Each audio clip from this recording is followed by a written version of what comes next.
హల్లెలూయా! దేవుని నామానికి మహిమ కలుగును గాక. ఫిలెమోను రాసిన పత్రికలో ఏమండి పౌలు గారు చెరసాలలో ఉంటాడు. ఆ చెరసాలలోనే పరిచయం అవుతాడండి. ఒనిసేము అతను పరిచయం అవుతాడు. ఒనిసేము. ఆయన ఆయన ఒకప్పుడు దొంగ, ఒకప్పుడు హింసకుడు. ఆయన క్రూరమైన దొంగండి. అలాంటి దొంగ కూడా పౌలు గారు ఆయనకు సువార్త చెప్పి అతను కూడా మనసు మార్చాడు. ఒనిసేము మనసు మార్చాడు.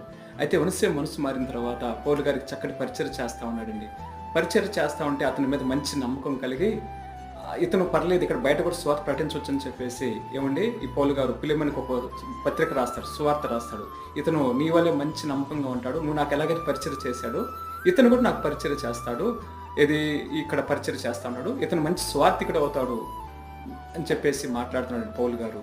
అతను ఒకవేళ బయటకు వచ్చిన తర్వాత అతను నిజమైన స్నేహితుడిగా ఎంచు. ఎందుకంటే ఇక్కడ ఇతను బంధకాల్లో కానీ నా కుమారుడు చెప్పేసి అన్నాడు. అంటే జైల్లో అతను కన్నాడని స్వార్థ చెప్పి అతను రక్షణ నడిపించబడ్డాడు. ఎవరు? ఒనిసేము గారు.